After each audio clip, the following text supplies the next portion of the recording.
Hey everyone, you are about to listen to one of the most interesting, incredible human beings you've ever listened to. I mean, I listened to this guy, Charlie Engle, speak 2 or 3 months ago. I'm like, I have to get this guy on the podcast and get him to you and listen to you. He is absolutely incredible. He's going to talk about his story of addiction to drugs, to alcohol and heavy drugs, what changed his life, how fear of who he's becoming got him into running. This guy ran across the Sahara Desert, 125 degree heat, 2 marathons a day for 111 days straight, over 5,000 miles. Think about the mental toughness you need to have, not to mention physically, but mental toughness to do that. He talks about that mindset, the mindset in his mind versus the physical body, and like how he balances the two. The self-awareness and how he's grown his self-awareness. He's doing an incredible journey coming up, which you're going to have to listen to find out. And he's going to tell his story, really his purpose behind it and why he's doing it, which is absolutely different than a purpose I've heard from anybody else. Really intriguing. He talks about, how he focuses on process versus outcome. He actually ties that to how we parent our kids a lot of times, and we're teaching them the wrong things. This discussion was incredible. Federal prison, doing another journey, just an incredible, interesting guy. I can't wait to get this one to you all. Check it out. Hello and welcome to the Purpose Matrix. I am as excited as I could be for today's guest, Mr. Charlie Engle. Charlie, how are you doing today? Doing great, brother. Thanks for having me on, Phil. You guys are in for an absolute treat. I saw Charlie speak maybe 2 or 3 months ago. We connected in between there. Holy cow. What a story. What a background. What a set of experiences. And honestly, what a mindset that this gentleman has that we're going to learn from today, that I've learned so much from already. So I'm excited to share with you. So Charlie, he's a writer. He wrote a book, Running Man. He is the running man. I'm sure we'll hear the story as to how he started being called Running Man. He's a recovering addict, a keynote speaker, spent time in federal prison, has done some absolutely incredible things across the world. Charlie, you introduce yourself. Who is Charlie Engle? Wow. Great question. I mean, a work in progress is definitely what comes to mind right away. I jokingly say that I've reached an age where one would think I might have some things figured out, but what I think, who I really am is that person that's still in my early 60s, pretty much extremely curious. I still have so much more I want to do. It's funny when I do a podcast or I have a conversation with someone that involves a lot of the things that I have done in the past. It's almost like I have to reset my mind because I am so future focused. It's really more, I love talking about what's next and what's down the road and all of that. And I actually, my wife is fond of reminding me that, I really don't spend a lot of time talking about what's happened in the past, whether the good stuff, the bad stuff. And so I hope I'm a person that is always focused on, what's coming up next and how it can help prepare me for the rest of my life. We're going to get into your story more because it's too incredible to gloss over, but is the future focus an issue, do you think, for you? Or is it like, are you able to be present? So you've done some incredible runs and things that you're in nature a lot and like you have that opportunity, but is your mind always running or are you able to be where you're at?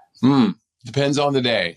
And I'll lead with a tidbit that is informative, and that is that my wife has been, battling a really serious cancer for over 8 years. And so my daily existence here in my house is a reminder of, being present, but also making the best of, the good days, getting through the hard days and looking towards the future for what, I'll never stop dreaming about what we're going to do when things improve, but also not to get caught up in that mindset that the only good times are in front of us. The days when she has really good days, we try to maximize those and get out there and do some stuff. So presence is a hard thing for me though. I mean, I am for years, I definitely was that guy. I used to tell the story that, I ran a couple hundred marathons early in my running career, and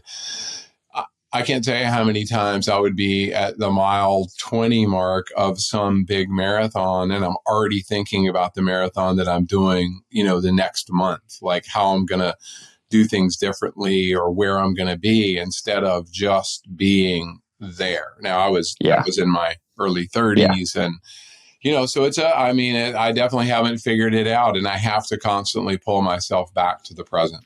Yeah. Well, I think it's hard for a lot of people, and a lot of people that might be listening. You're driven, you're trying to get better, and you're trying to get better for the future. So our minds just go there. I know I have the same challenge. So just trying to be where we are and be present, I think, is so important. You talked about running. You've referenced it. I think for the listeners, you have no idea what this guy's done. You're going to hear a little bit more here in a little bit. But before we get into running and like the specifics of it, what led you to that? Tell us a little bit of the backstory that got you into running and what you're doing now.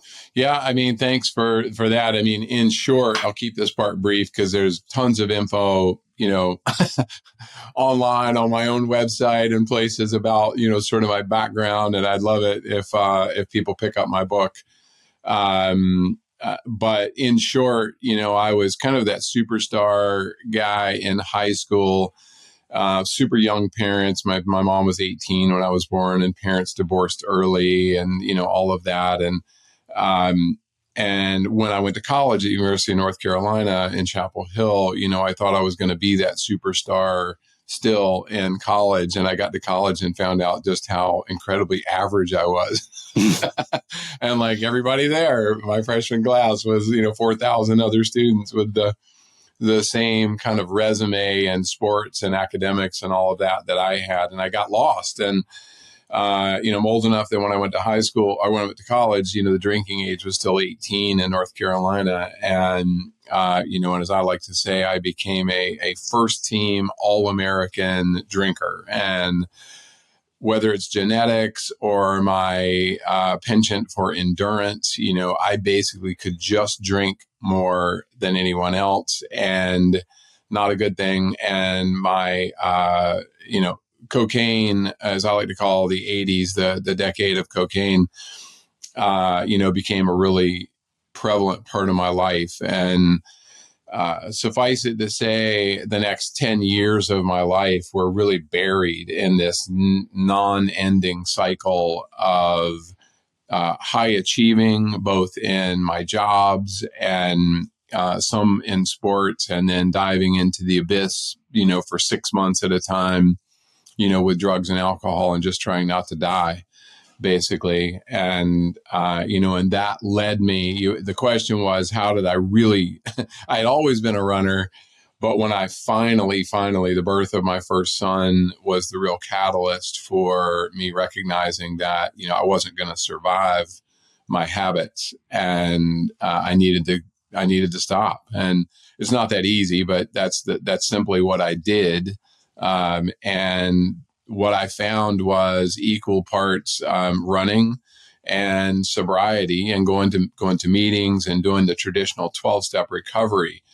For 3 straight years when I got sober, I was 29 years old. I went to a meeting every single day for 3 years without missing a day, and I ran my ass off every day.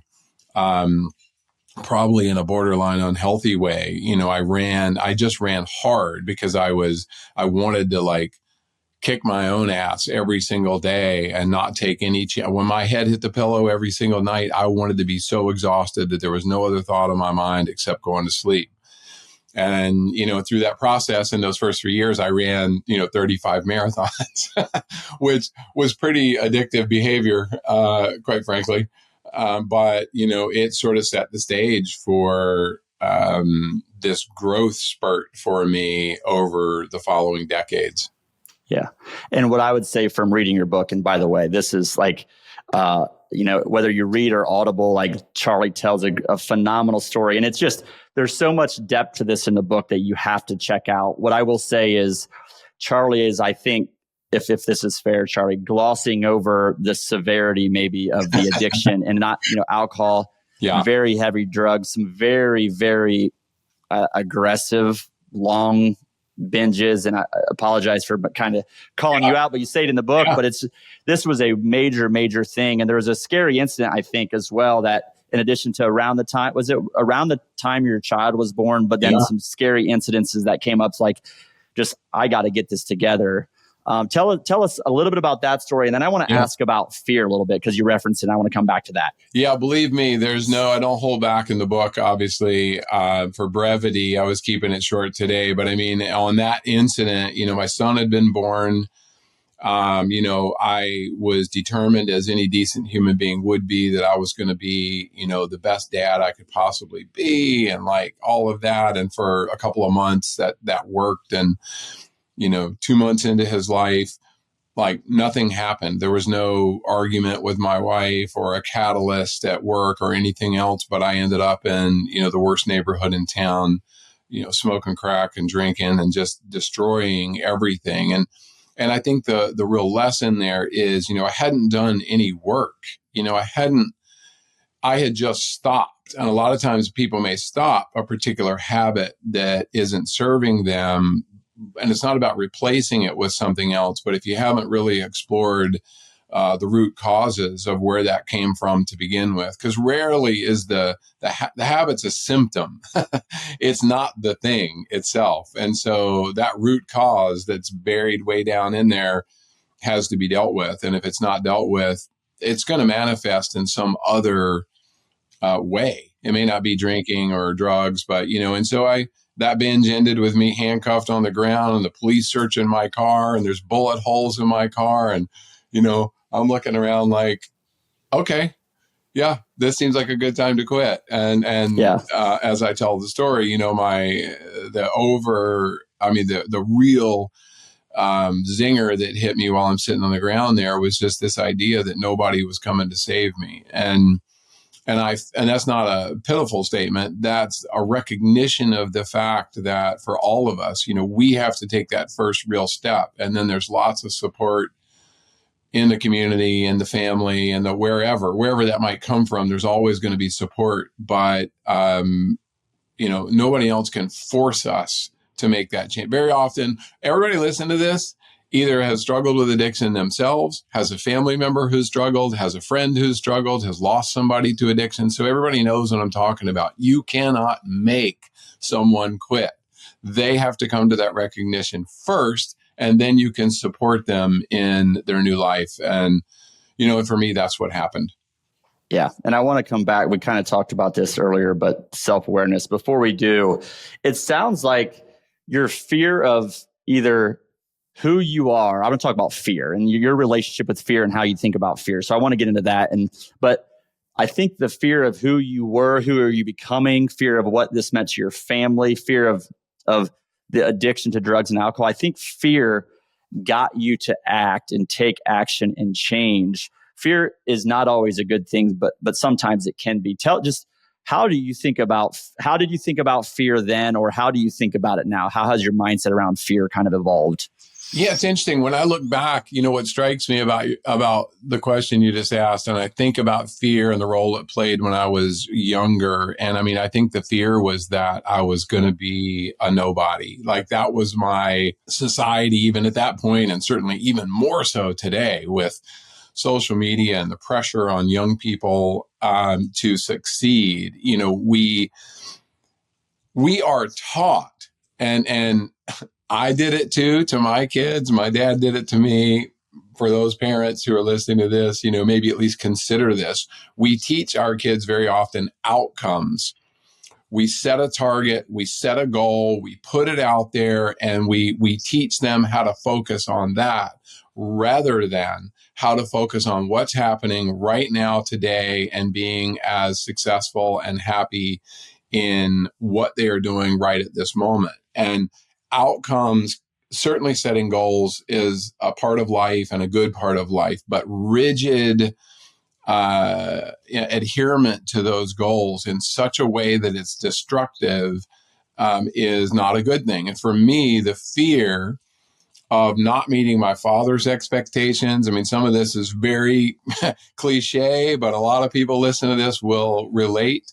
The fear of not amounting to anything, it actually caused a tremendous amount of self-sabotage because I heard those words from my father about what a failure I was going to be if I didn't get my act together. And I just, that sort of language rooted that fear in me that I was never going to amount to anything. And sometimes it was just like, okay, you know what? Screw it. This is who I am. I'm just going to dive down into this. So that fear of making a mistake. I mean, it's kind of cliche, but it's so simple, and we do it. Our job as parents is to screw up our kids so that they can find a path of curiosity and seeking for themselves. Interesting. I'll say this one thing. My mother, and you got this in the book, and I don't know if you remember this quote, but it's one of my favorites. My mother taught me how to think, not what to think. My parents divorced, and my father was a very different person. And my mom was the beautiful person with curiosity and just like living her life freely and bouncing back and forth between my parents. She didn't demand that I please her. Therefore, I ended up, gravitating towards the person that was demanding that I please him by doing things his way. And it caused a tremendous amount of unhappiness. And I recognize today through a lot of work that, a lot of my addiction issues actually came from, that sort of trauma in the first 10 years of my life, much more so than it came from, genetics or circumstances. I mean, everything plays a role, but today I breathe easy in the knowledge that, I was just sort of this lonely little kid, an only child with very young parents who didn't know what the hell they were doing, and as if any parent does. And today I get to carry all those lessons with me and hopefully help my own kids who are now both in their 30s, navigate life a little bit. What I love about that, first of all, I love how you said we teach our kids something so that they have to figure it out on their own later in a different way, basically, if I paraphrase. But the focus on how we respond in our actions, who we are, what we do, we have to focus on that, but we don't. We focus on the outcomes. We focus on outcomes for our kids. That's what we teach. And if we can get to who we are is our thoughts and our actions, and we have to focus on that, and ultimately, even the fear discussion you talked about was ultimately fear of what other people were going to think. Because, you didn't say those exact words. It was like, what is my father going to think? What is society going to think of me? What all these, just we let society and people dictate so much of what we do from fear of the outcomes of what they think versus just we have to be content with who we are and what we do. What I want to transition to is, and you talked about this a little bit, is for us to be able to do that, we need to have an incredible amount in self-awareness. Self-awareness is so important. And how would you say, where is your self-awareness now, and how did that evolve? Once again, my brain goes where it's going to go. And so your question triggered this thought that I used a few years ago during COVID, the early parts of COVID. I got hired by Paul Mitchell Studios to do a tour around the country. So here I am, this almost 60-year-old man going into, basically hairstylist training schools around the country to give talks to 18 to 23-year-old girls. You do have a nice set of hair, by the way, relatively speaking, Charlie. So I'm not going to be asked to talk to Paul Mitchell anytime soon, but go on. But I'm in these, one of the very first ones that I did, I got a question at the end. I'll just cut to the chase. But the thing that I answered just totally off the cuff is, and she was worried about self-image and social media and all of that. And I said to her, I hear you, but nobody cares about what you're doing. Not really. We think the world is watching us all the time. And I don't care if you have 10 followers or 10 million followers.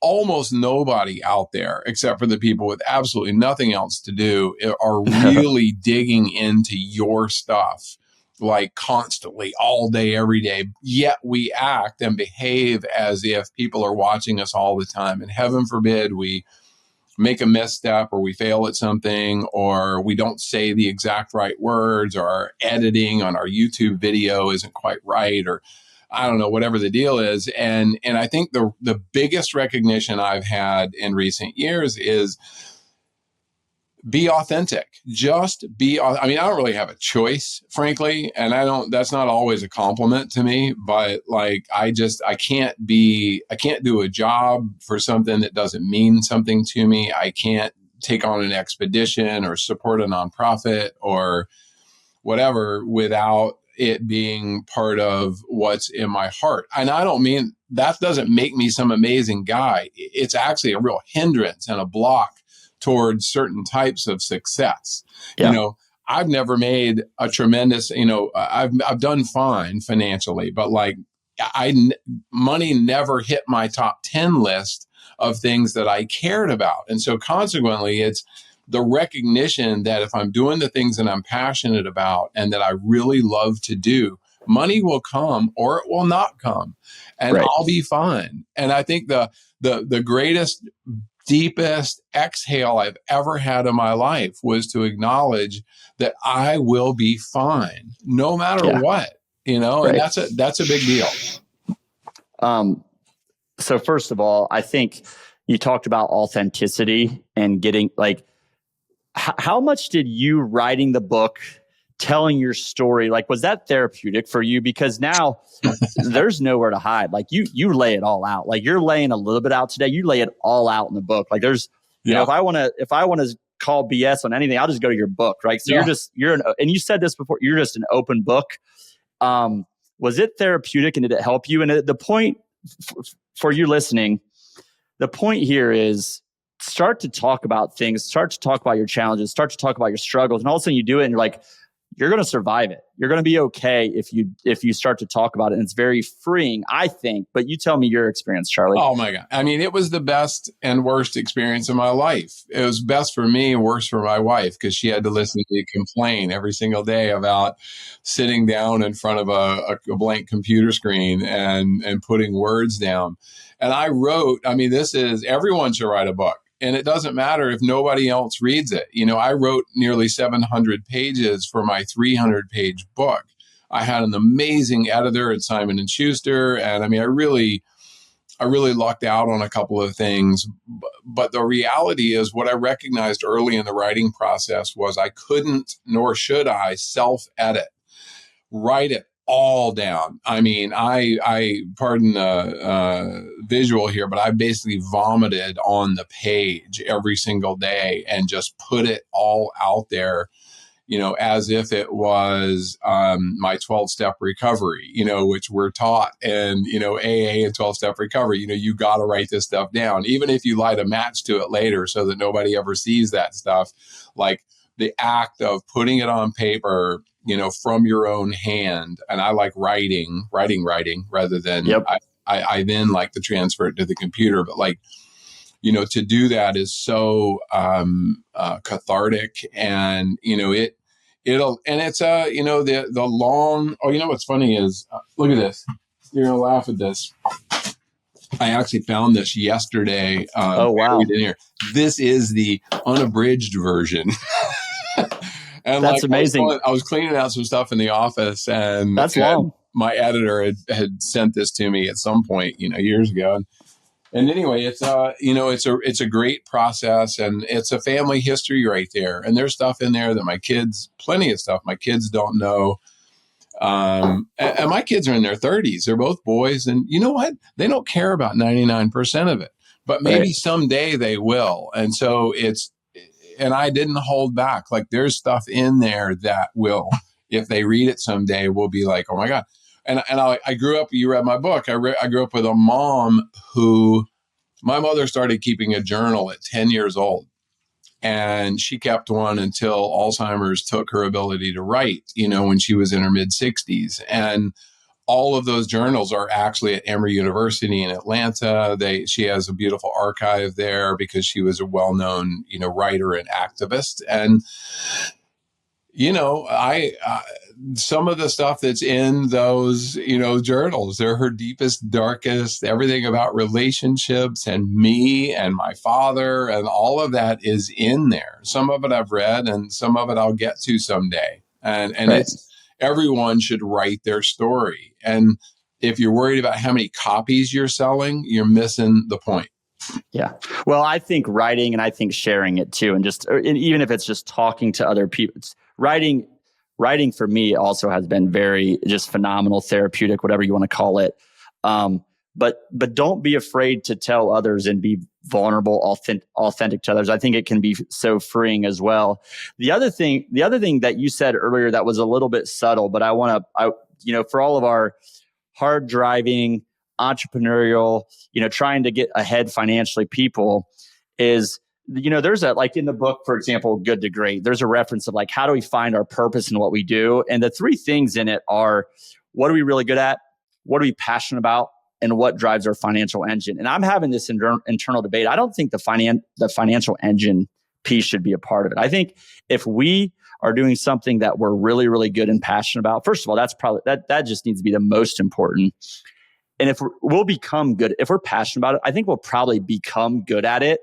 And if we are passionate about it and become good at it, we're going to figure out the money thing. Don't let the money thing drive what we do. Now, maybe your vehicle for making money can also be it can be the vehicle for your passion, but just, we can't let, I don't think, money dictate who we are too much. We can't let that be a major part of who we really authentically are, in my opinion. Bill, we use the security argument because we have kids as if we, parents these days, I mean, generationally it goes, my parents were not like this, but like, we somehow don't want our kids to struggle. Yet if we are asked what has made us who we are today, we will say struggle.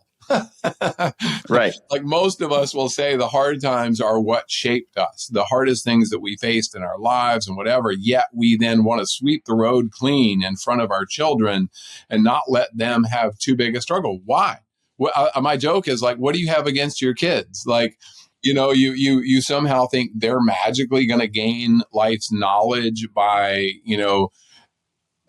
being put in time out for not taking out the trash. Like that's not a real, that's a chore and a habit and a scenario, and you can teach those. I'm not saying you shouldn't, do those kind of things in your household, but the biggest lessons very often come from the hardest crashes, and to always soften that landing every single time, and to let your kids know, oh, I got a few $1 million in the bank, so don't worry, you're always going to be taken care of.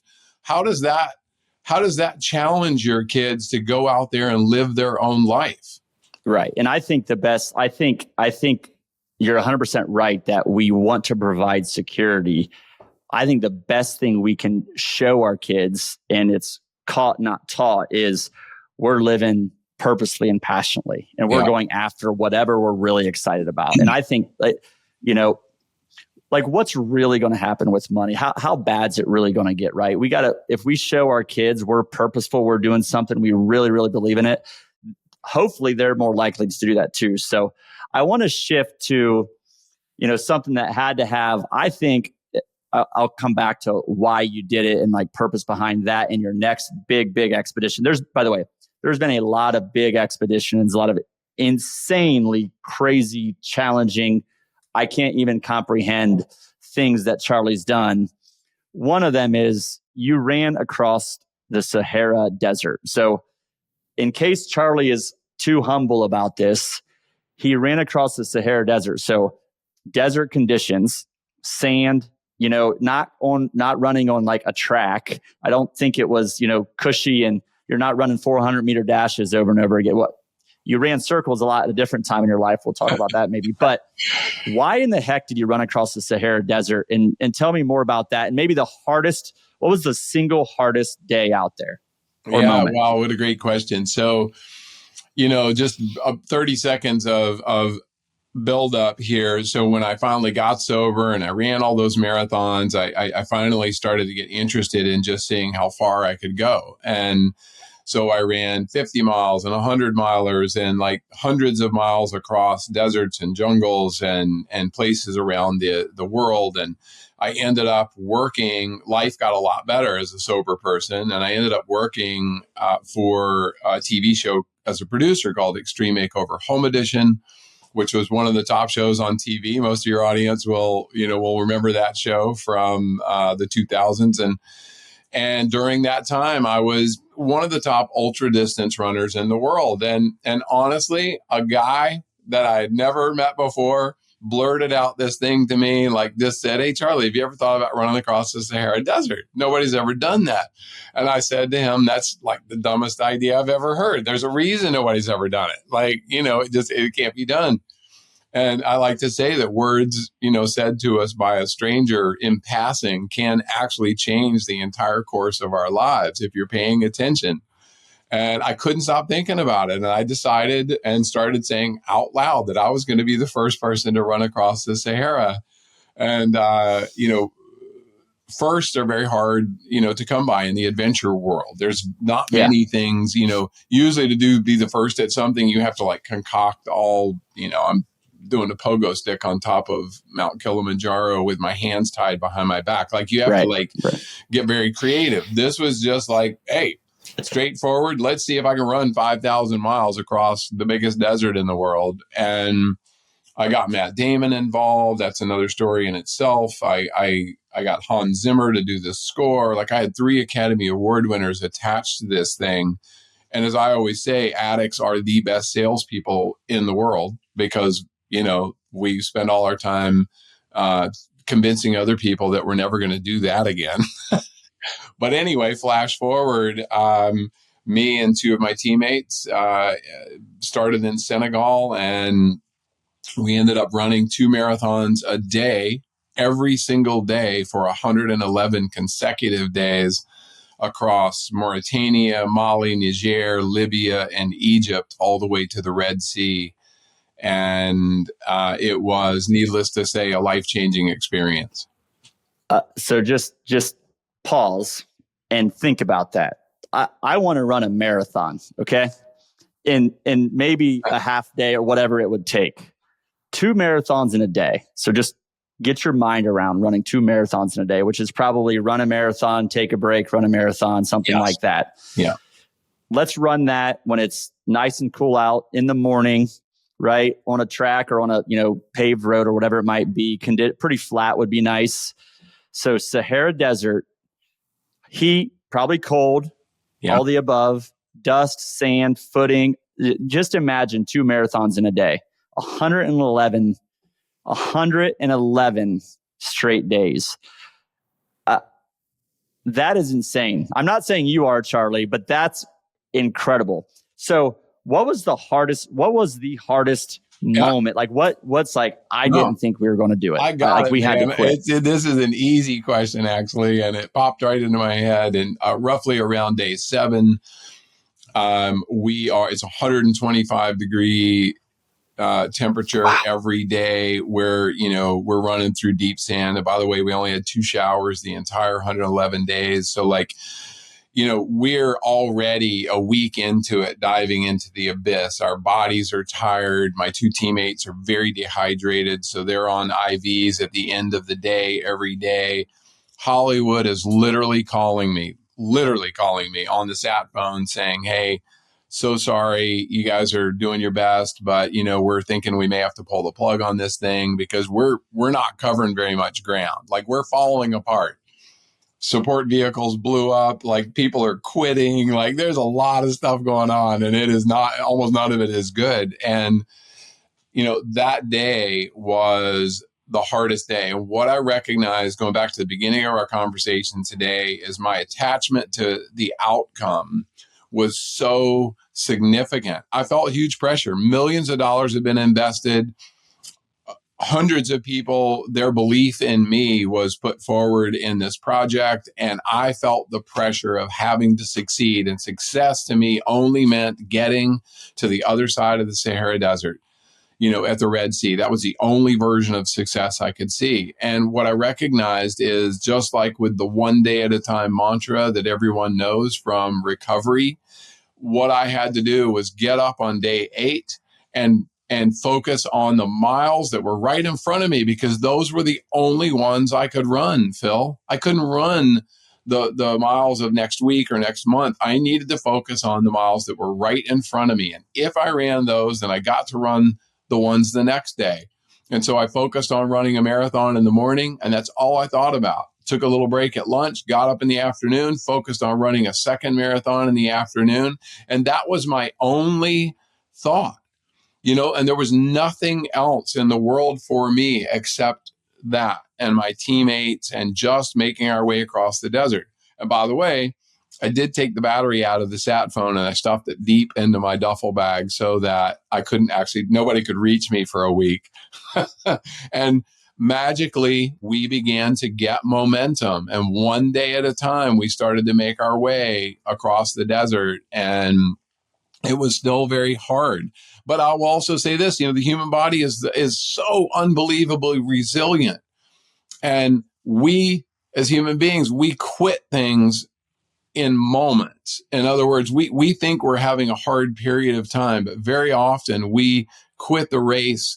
We leave the job. We quit the marriage. We quit these things when there's a really hard moment, when if we can just learn to let that moment pass by gently and gracefully, it doesn't mean it goes away, but we take the pressure off of that moment. We do the things that we need to do to heal, and we get on with, the rest of it. And I think that was the hardest day though. And that was the best lesson that I ever learned.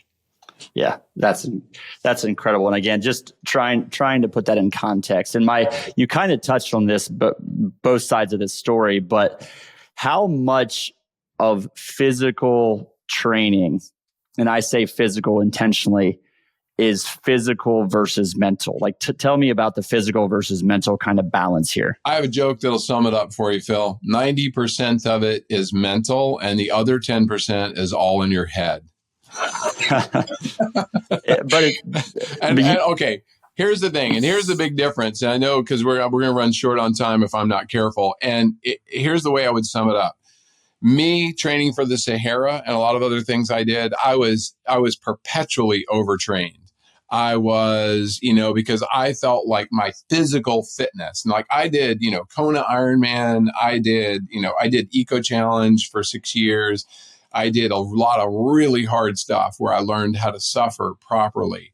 And what I didn't know how to do was recover. I didn't know how to rest. I didn't know how to give myself a break. So today, as I'm preparing for future expeditions, my sole focus is on recovery. Sleep is number 1. Sleep is number 2. Hydration is number 3. Nutrition is number 4. And training is somewhere down here in the other stuff, because these are mental. Now, if you're training for a marathon, there's a certain formula you can use if you're trying to set a certain time. And there's ways to do that. And that makes great sense. But ultra running and big expeditions are very much about achieving the goal. And there's no benefit. I do a race called Badwater most years in Death Valley. And I've done extremely well in this race because I know it's 135 miles. And I know it doesn't matter what place you're in when you're at mile 50 or mile 75 or at mile 100. So there's no benefit to rocketing out of the gate and being in first place if all you're going to do is fall apart, before the end of the race. So that's what all these years of experience have led me to. So I want to come back to, first of all, Badwater. And you'll read more about it in the book, but I learned a lot about it. It's just incredible. Like the challenge of Badwater, and to say I do that most years, like you gloss over that like it's such a small thing. What you're preparing for now is Dead Sea to Everest. So the lowest point on Earth to the highest, absolutely incredible. And there is a lot. Are you afraid of this? I mean, are you afraid of this journey? Yeah. Because there's a lot of, we're crossing the border here a little bit, Charlie, of fear to danger. So tell me about this expedition that you're doing. Well, first of all, Phil, when I got sober, my biggest fear all those years ago was that my life was going to be incredibly boring and tedious. I'm like, what am I going to do now? And there fear can be a good thing. Right. Maybe. Well, there's a mindset, and you read the book, the first 65 pages, you're wondering if I'm going to survive. And there's a mindset of craving that danger. And I recognize that in myself, but I actually believe that from a calculated standpoint, most of my risks are very calculated, and I educate myself, whether it's climbing Everest or, during this Dead Sea to Everest, I'm rowing across the Indian Ocean. Like, I'm doing some things that I'm not good at and don't really, I'm certainly not an expert. So I'm trusting the resilience that I've learned through the years, and the recognition that, in my view, the fun doesn't really begin until everything goes wrong. And I do embrace that mindset. I don't want to force it to go wrong, but like, I know it's going to. So therefore, I am going to be mentally, prepared for that piece. But fear is those people who say that they're not afraid of doing something, really hard like this, who's not afraid of, like, let's say you've got the best business idea in the world. But it's going to take, 50% of your savings to start this business, or all of your savings. Like, are you not just scared to death the day that you write that check? I mean, Right. You're excited, but it's just, we look at that as like, oh, that's just part of life. Mine is physical. Therefore, it's a little more visceral in the way people feel about it. But, yeah. Also, I want to say, man, you should envision this as like, I don't believe in doing physical things to set records or to be like, there's no such thing as the best athlete or the best adventurer. People are trying to build their platforms off of I believe in doing hard things on purpose, but I'm not interested in riding my bike or running across a desert as fast as I can and not interacting with the people. It's cultural exploration.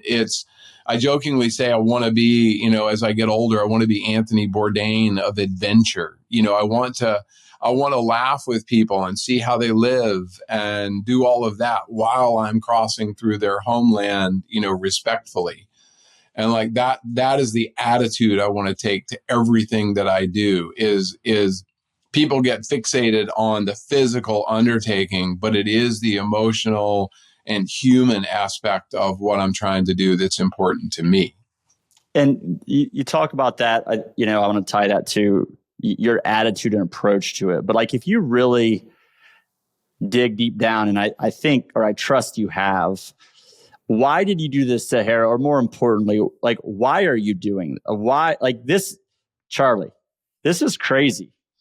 Why are you doing this? Like, why? Yeah. Like, really deep down, why are you doing this? I'm happy to say that it's an evolution. When I'm 33 years sober, I just celebrated a couple of weeks ago. And by the way, my way of celebration is, every year I run or bike for the same number of hours to equal the years that I've been sober. So I biked 450 miles in 33 hours, here on a trail close by. And so I want to acknowledge the gift I've been given of this amazing life. But I freely admit in those early years, a lot of what I was doing was proving to myself and to the world that I felt like had seen me as a failure, as a drug addict, as a whatever.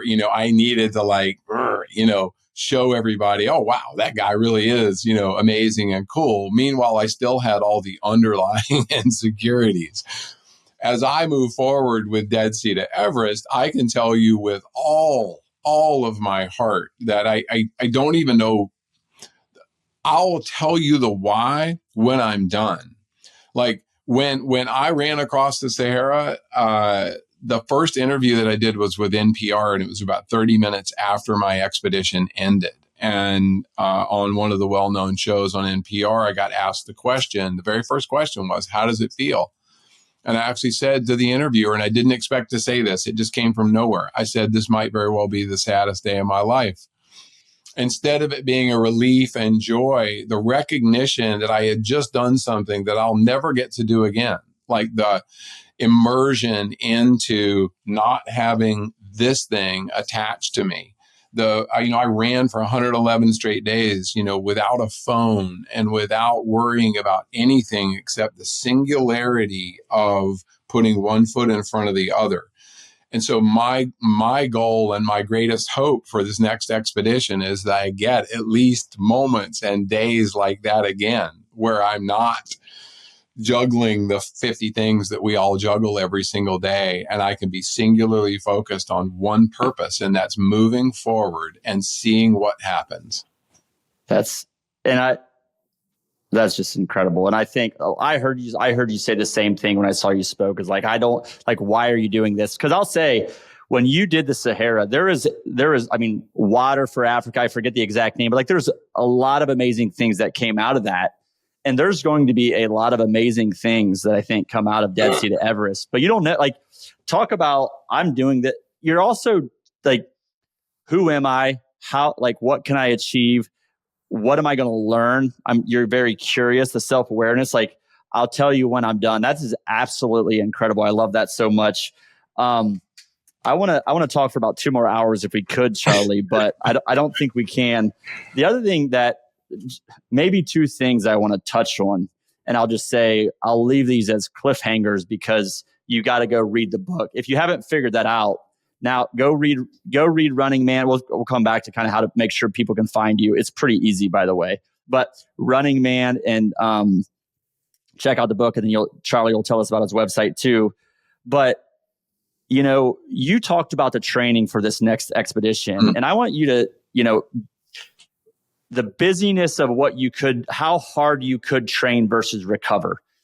Tell us how we should think about this for our business, for our training, for a marathon, for our lives, for like activities with kids. How should we think about this? Man, great question. And look, I do want to say one thing. We very often attack water. Clean water was my focus for running the Sahara, but it also wasn't my focus. You know what my focus was? Me. And that sounds selfish in a way, but we too often excuse away our big efforts as if we're only supporting some nonprofit, or we're doing something that's worldly, as if that's the only charity that we should be doing. The biggest charity that we all have right here in this skin. I want to do this Dead Sea to Everest project, lowest to highest, in order to make myself better so that I can be of service, to the world. I can have more lessons if there are any. I just want to have the best stories when I'm an old guy in a rocking chair at the old folks home, but recovery is really my focus this time. And what I mean is, on a daily basis, how can I train hard, work hard, do all the things that I do, and allow my body to recover? I've entered into an agreement with a group called Unlimited Life. And many of your listeners will know this group because it's led by Dave Asprey, who's kind of the, self-coined father of biohacking.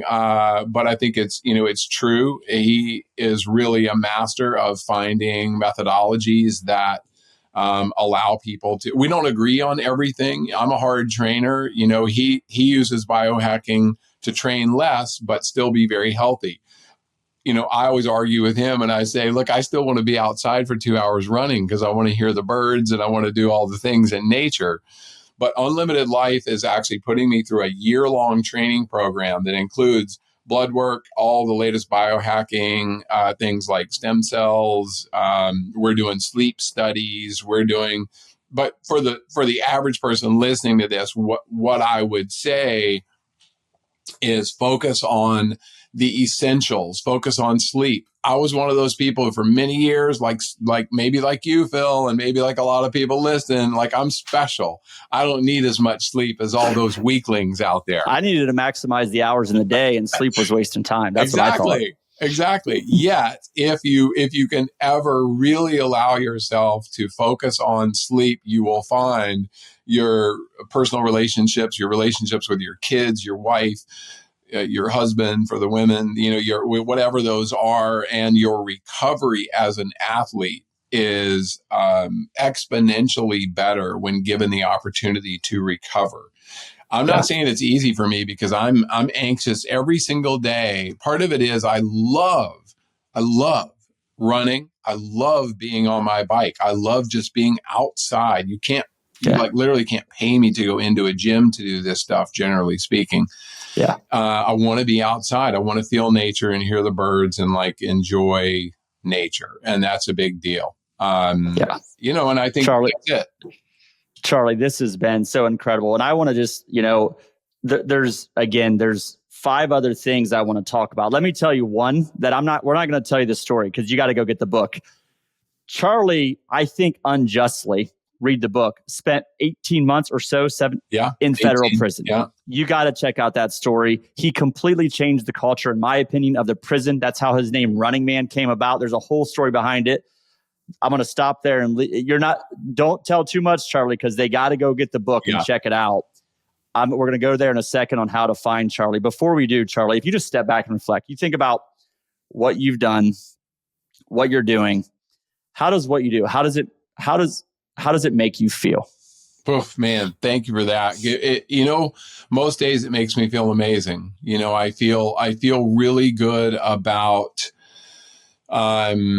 hopefully about authenticity, about being genuine, but also about, I think the greatest lesson I've learned through the years as an addict and even moving into my business life early on, I was very transactional. And I wasn't meaning to be, but it just was kind of like human nature. What am I going to get out of this? And the biggest shift for me decades ago was the recognition that, I needed to try not to be transactional in relationships. If I meet someone and they are the president of some company that I would absolutely love to do business with, I have to shove that aside and say, do I want to be this person's friend? Am I there to support them? Is there something that we can do together, that can change the world? And that's how I think that's the growth that I've come to, is to recognize that going through life in a way that my very first sponsor taught me. And I know I said this when I spoke to your group, and that's this simple saying: to keep it, you have to give it away. And I want to just keep that mindset for the rest of my life. And what that simply means is whatever your gift is, coaching, singing, art, music, like money, whatever that thing is, whatever that gift you have, if you're not freely giving it to other people without an ROI expectation, that's the key. Are you only doing it because you're going to get something tangible out of it? Or can you see that if you do this thing, you're the one who's actually getting served? You get to fill your cup up while helping someone else. That's really all I want to do with every project I do for the rest of my life. Yeah. And if you do the right things and you do it and you just, to keep it, you have to give it away. If you do that, you will be just fine. You will get so much back. You'll get it in spades. Charlie, first of all, you've been so generous. You didn't have to come on this podcast. You didn't have to do this. And you've been so generous. You're impacting, by the way, so many people. You didn't even really talk about that, but you're having a great impact on people's mindset in ways you don't even know. So I appreciate it so much. How can people find out more about you? Where do you want to direct them? Yeah, thank you, Phil. And I mean, my website, which is just my name, charlieengle.com, has all the social media handles. I'll be honest, in recent years, I made a priority of deprioritizing social media a bit in my life. That'll change with some of the things coming up because I have brand partners. I have folks that need some recognition and deserve it. But also I would say to your listeners, and I know I said it to you and your group when we talked, that was a GoBundance group, that people will be, there's going to be opportunities to come out and actually join me during Dead Sea to Everest. What an opportunity. Come for a week. There will be a section through Saudi Arabia, one in Oman, one in India, and one hiking into Everest Base Camp for very limited numbers of people. And, it'll be fun and hard and interesting. And, life isn't a race. It's continuous forward movement wins the day. And so put yourself in a position where you're going to do something unexpected, whether it's this or something else. Do hard things on purpose. I know you've had other guests that believe in that philosophy also, because if you don't choose some of the hard things for yourself, life is just going to throw them at you anyway. So right. You might build a mindset for it too. Exactly. Well, the more things you do on purpose, I don't care if it's running a marathon or whatever that thing might be, the better prepared you are when that thing comes out of the blue that affects your family or your job. Like you have to, this is, they're all tools to make yourself ready for the hard times, because the hard times are always going to reappear. Yeah, Charlie, I can't thank you enough. I would just say, first of all, if you're listening to this and this had an impact on you, and I know it did, share this with a few people. Do me a favor. Like, let's help Charlie get this word out. I'm not going to ask you to buy a book. I'm going to ask you to buy 5 of his books and give it to 4 buddies, your girlfriends, your boyfriends, whatever it is, spouse. Buy 5, share it with somebody, give it to them, and say, hey, let's talk about this when we're done. But go check out Charlie Engle. Follow him. If you want to run alongside him or be a part of this, think about, are you willing? Are you up for the challenge? I'm considering it. I'll say that. And I want to know more details about what I maybe would be signing up for, Charlie. And honestly, Charlie, I just want to thank you again for coming on, for sharing your story. There's so much even more to it that we didn't have time for today. I'm truly grateful, Charlie, for your time. And thanks so much. For the Purpose Matrix, signing off.